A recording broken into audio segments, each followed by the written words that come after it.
Hello, good afternoon to you. Welcome to the business news here on MiddayLive. My name is Alfred Akansi. Let's go on to our first story this afternoon. And the Chief Executive Officer of the Millennium Development Authority, Engineer Oruro Safo, says the successful concessionaire for Electricity Company of Ghana will have to indicate intention to reduce losses associated with the company. He explained the investor selected to manage the operations of the ECG will be monitored and evaluated on key performance indicators.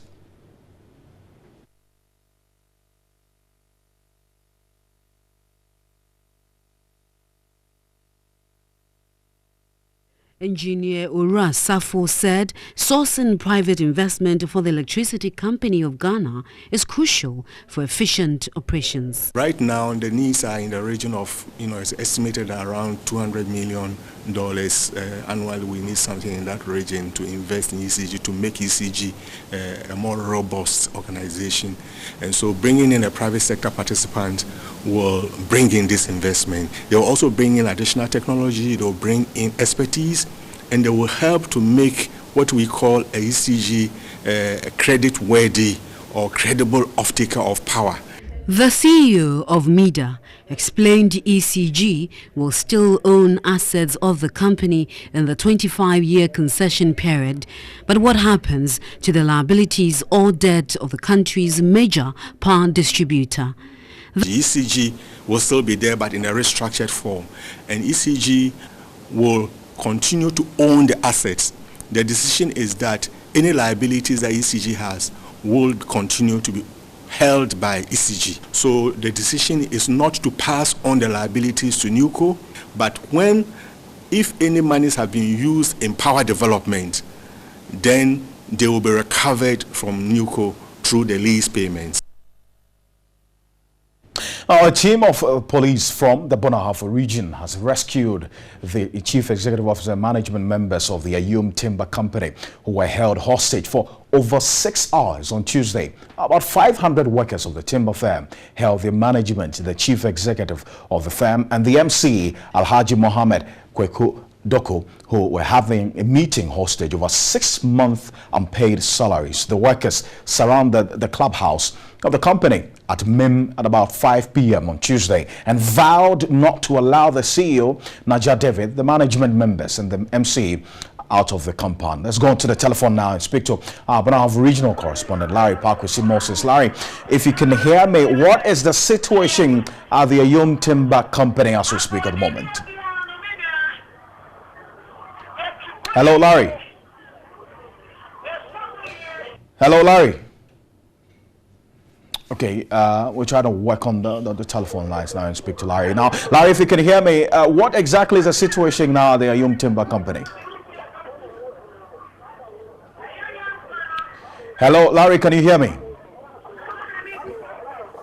Okay, so we're still working on the telephone lines now, and just make sure that we're able to get through to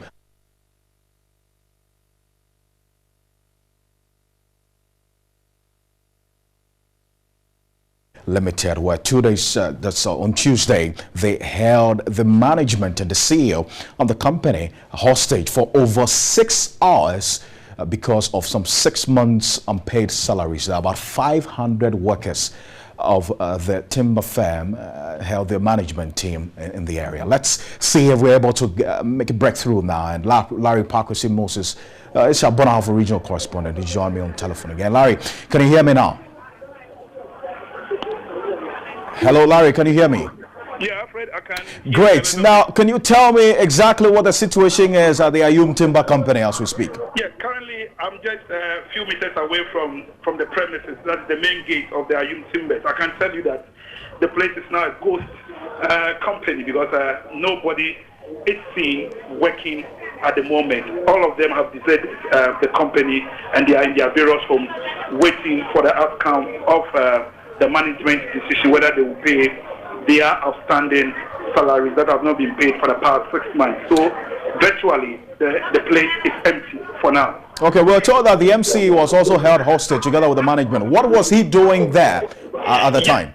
Yes, Alfred, it is true. The MC for Eshunafu North in the person of Alhaji Mohammed Kokudoku and the music, that is the municipal Security Council were also held hostage, but they were also there with other traditional authorities of the Gospel Traditional Council to resolve the umpires with the management. So they were all held hostage yesterday by the workers of the Ayum Timbers, because they thought that the MC, for that matter, the music, has not done enough to resolve the umpires, that is their unpaid salary. So they held those people to hostage for over 4.5 hours before an escape route was effected by the Ghana Police Service for them to whisk them away. Okay, Larry, but has the management been able to reach an agreement with the staff?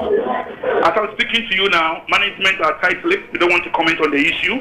I can tell you that the owner of the company, the person of Niger David, has been whisked away to Kumasi. We don't know when he will come and meet the workers. So the workers are stranded. They are still waiting for their unpaid salaries. Larry, what thank you. What it tells me is that even if they pay them today and they've been asked to go home, they are prepared to lay down their tools if the company pays them. Right. Larry, thank you very much. Larry Parkosi Moses is our Bonahava regional correspondent, getting us to details with the Ayum Timber factory situation there. That's it for business.